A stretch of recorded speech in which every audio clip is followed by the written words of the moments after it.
사시에는 반드시 봄에 겪어야 되는 과정이 있고요. 여름에도 여름, 가을, 겨울에는 그냥 흘러가는 것 같지만 농사를 지으시면 봄에는 뭐를 해야 되고 여름에는 뭐를 해야 되고 가을에는 뭐를 해야 되고 겨울에는 뭘 해야 되는지 다 시기마다 해야 되는 일들이 있다는 거예요.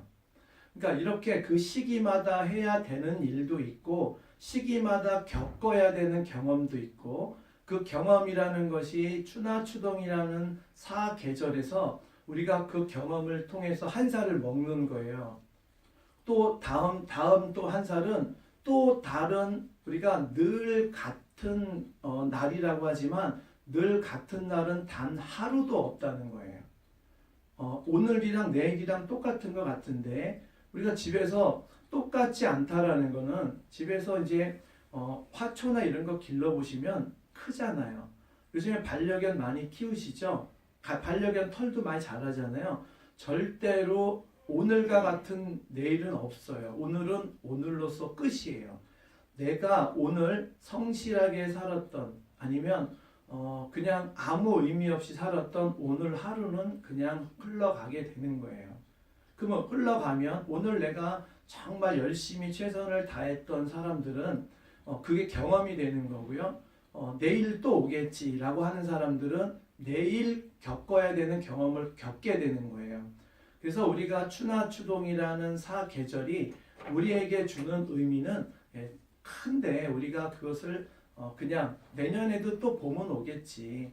봄은 오지요. 죽을 때까지 봄은 오는데 내가 그 시기에 겪어야 되는 경험을 못 겪게 되면 우리가 사람은 자연은 그렇다 치지만 사람은 어떻게 변하냐면 그 시절에 겪어야 되는 걸 겪지 못하면 사람은 나약해져 버린다는 거예요. 예. 그러니까 모든 것들이 이렇게 겨울도 맞이해야 되고 여름도 맞이해야 되고 가을도 맞이하려는 이유는 튼튼하게 그래서 우리가 나무는 500년, 600년, 1000년을 버티는 건데 사람은 100살도 못 살잖아요. 그만큼 나약하다라는 거예요. 우리가 나무같이 살 수는 없는데 그래도 우리가 한번 주의해서 지금 여기 보살님들이 다 자녀분들에 대한 걱정이 제일 크시잖아요. 그러니까 혹시 내가 내 자식을 이렇게 그 시기에 겪어야 되는 것들이 있는데 혹시 못 겪게 내가 이렇게 막지는 않았는지. 그러니까 지금 나에게 있는 괴로움은 그 사람이 그 시절에 겪지 못하고 넘어갔기 때문에 생긴 나약함이라는 거예요. 그러니까 이렇게 우리 제일 안타까운 건 우리 절에서 이렇게 오시는 보살님들은 내가 해줄게, 내가 기도할게, 너는 일만 해, 너는 공부만 해. 이런 것들은 아이가 겪어야 되는 그런 경험을 내가 대신 겪어줄게, 너는 하지 마. 이렇게 되면 나중에 괴로워지는 거예요. 우리가 봄에 잘못 심은 거는요, 겨울이 춥지 않으면 싹이 올라오다가 시들어서 죽어버려요. 올라오기는 올라와요. 그래서 지금 여기 보살님들이 부처님도 이런 말씀을 하셨어요. 천상천하 유아 독전이라는 말씀을 하셨고요. 어떤 생물학자가 이렇게 얘기를 해요. 당신은 정말 위대한 존재입니다. 정말 당신이 이 세상에 태어난 건 기적이십니다. 당신이 인간으로서 태어날 수 있는 확률은 50억만 분의 1입니다. 다시는 인간으로서 태어나실 수 없습니다. 지금 태어나서 얼마만큼 소중하게 한 해 한 해를 잘 사셔야 되는지 이것을 모르고 계십니다. 이렇게 얘기를 하시는 거예요. 당신이 얼마나 기적 같은 인간으로서 태어나셨는지 스스로 내가 그렇게 살았다고 한다면 하루하루를 소중하게 안 살 수 없다는 거죠. 그러니까 이렇게 기적같이 사람의 몸을 받고 태어났는데 다음 세상에서 인간의 몸을 받기가 얼마나 어려운지 금강경에도 나와 있거든요. 그 업이라는 게 우리가 습관 때문인데 큰 바위에 물 한 방울이 뚝뚝뚝뚝 떨어져서 그 바위를 다 그 물에 의해서 이게 물이 닿아서 바위가 없어질 정도의 시간보다도 한 100만 배 이상이 돼야 내가 그 업장을 다 소멸한다 이렇게 말씀을 하시는 거죠. 그러니까 업장이 다 소멸을 하려면 그래야지 다음 세상에 또 인간의 몸으로 태어난다라는 거예요. 그러니까 인간의 몸을 사람으로 태어난다라는 게 이렇게 어렵다는 거죠. 이렇게 어려운데 그렇게 사신다는 거예요. 그러니까 이 세상에 태어나서 다 우리가 중간중간에 경험을 하셔야 되는 게 있고 내가 태어났기 때문에 해야 되는 내 책임과 의무는 있어요. 근데 지금 보살님들께서 이 나이가 되셨잖아요. 이 나이가 되셨으면 충분히 자식에 대한 내 의무는요 다 하신 거예요. 책임과 의무는 다 하신 거예요. 근데 세상이 그렇게 놔두지를 않죠. 내가 내 공부를 하게끔 세상이 그렇게 놔두지를 않아요. 그게 참 답답하긴 한데 제가 드리는 말씀은 보살님들이 이제는 정말 귀중한 시간이 얼마 남지 않으셨는데도 아직까지도 자녀분들에 대한 생각이 내가 해야 되는 일이 뭔지도 생각을 못 하시고 거기에 이렇게 매여서 사시는 모습들이 좀 안타깝다라고 말씀을 드리는 거예요. 그 생각에서 벗어나서 내가 얼마나 귀중하게 내가 이 한 몸 받고자 얼마나 정말 아까도 얘기했듯이 숫자로 비유하면 50억만 년이 걸려야 태어나는 사람으로서의 어떤 그런 가치를 좀 더 소중하게 하셔야 된다라는 거죠. 그래서 이런 것들이 그러니까 우리가 부처님이 말씀하신 것처럼 그 생물학자가 얘기한 얘기를 부처님은 천상천하 유아독정 당신은 세상에서 단 하나밖에 없는 정말 위대한 존재이십니다. 이렇게 얘기를 하신 거예요. 부처님께서. 이보다 더 감동적인 표현은 없을 것 같아요.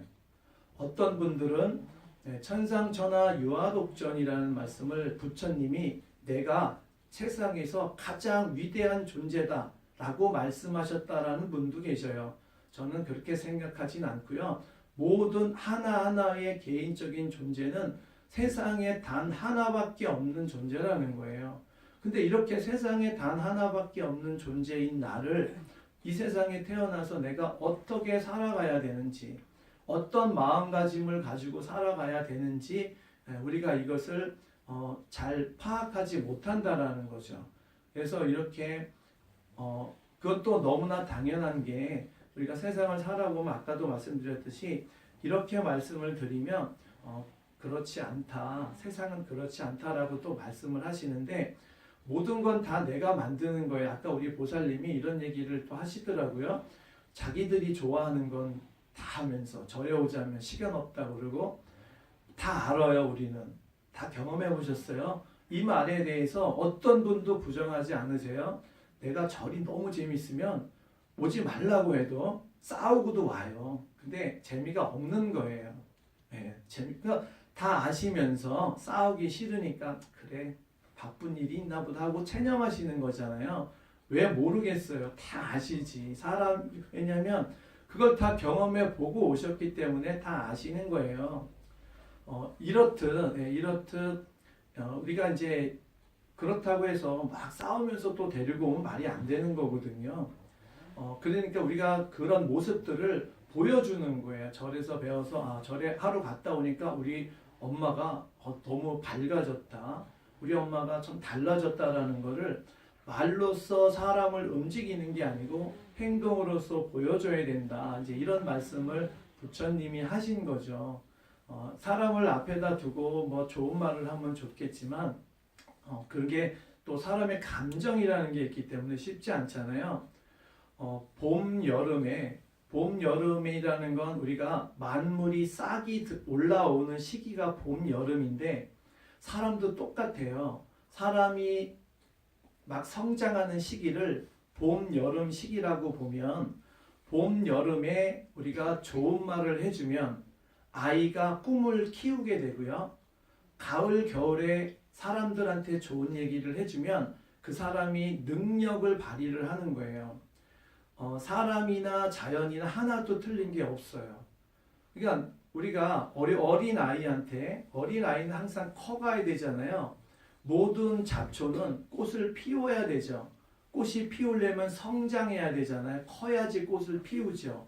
그러니까 꽃을 피운다라는 건 사람한테는 뭐냐면 꿈을 갖는 거예요. 꿈을 갖는 아이한테는 그래, 잘한다. 너 잘할 수 있어. 이런 얘기를 해주면 아이가 성장하는데 꿈을 키우는데 아주 도움이 된다는 거예요. 지금 말씀드리는 건 자연이나 사람이나 모든 움직이는 생명체는 다 똑같은 주기를 갖고 있다. 그리고 나서 나이를 먹었는데 지금 성년이 청년이 됐어요. 이제 뭐 가정을 갖고 40, 50대, 30, 40대가 된 사람한테 좋은 얘기를 해주면 어떤 상황들이 벌어지냐면 그 사람이 내가 내 능력을 발휘하는데 많이 도움이 된다라는 거예요. 성장을 했으면 꽃을 피웠으면 그 다음에 열매를 맺어야 될 거 아니에요. 그 열매를 맺게 된다 이런 얘기를 하시는 거예요. 아이가 와가지고요. 넌 잘할 수 있어. 똑같은 얘기를 어렸을 때 하면 아이가 꿈을 키우는데 도움이 되고요. 그 다음에 아이가 컸을 때 똑같은 얘기를 해주면 그 아이는 자기의 능력을 발휘를 하는데 많은 도움을 받게 된다는 거예요. 똑같은 얘기다. 같은 얘기 자꾸만 반복한다가 아니고요. 좋은 얘기는 오늘 듣고 내일 듣고 모레 들으면 오늘 들었을 때의 느낌, 내일 들었을 때의 느낌이 다 다르다라는 말씀을 제가 드리는 거예요. 오늘 얘기했는데 내일 뭘 또 얘기하냐 귀찮게 받아들이는 게 분명히 틀리다라는 거예요. 같을 수가 없다. 그래서 오늘 배우셨다면 이 좋은 얘기는 계속 아까도 말씀드렸듯이 그 아이가 성장하는데 많은 도움을 주게 되는 거예요. 그래서 오늘 얘기했다고 해서 내일은 뭐 또 얘기 안 해야지가 아니고 계속 말씀을 하는 거죠. 그렇게 했을 때 이렇게 변화되는 모습이 틀린다. 좋은 말은 말을 나쁘게 하면 그 사람한테 상처를 주면 어린아이한테 네가 뭘 한다고 그래 이런 얘기를 자꾸만 하면 아이가 성장하는데 목표를 못 갖게 되고요. 나이가 30, 40대 들어서 그만해라 이제 됐다 자꾸만 이런 얘기를 하면 아이가 능력을 발휘하는데 못 발휘하게 되는 거예요. 예. 그러니까 똑같은 말인데 봄, 여름과 가을, 겨울과 아이가 성장할 때와 성숙했을 때가 받아들이는 게 틀린다. 우리가 바람은요, 봄바람도 불고, 가을바람도 불고, 겨울바람도 불어요. 그렇지만 우리가 봄에 부는 바람은 꽃잎을 떨어뜨리고 그 안에 꽃을 활짝 피우게 하는 용도로 쓰는 게 봄바람이에요. 가을바람은 낙엽을 떨어뜨리려고 부는 바람이에요. 바람도 같은 바람일 수가 없다는 거죠. 그 때에 따라서. 하지만 바람은 바람인 거예요. 그러니까 받아들이는 게 늘 말씀드리지만 오늘 틀리고 내일 틀려요.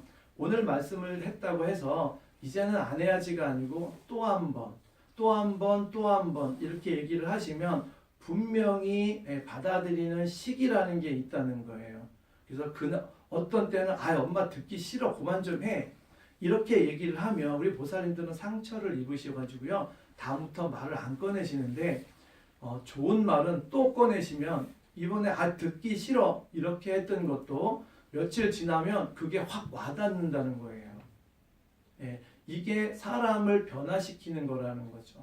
하지만 우리가 얘기하는 지금 말하는 좋은 말이라는 건 경전에 나와 있는 말씀을 드리는 거지 개인적인 나의 감정이 섞인 말은 그건 상대방한테 상처를 주기 때문에 그런 말은 도움이 되지 않는 거예요. 그래서 우리가 삼귀의라는 걸 하셨어요.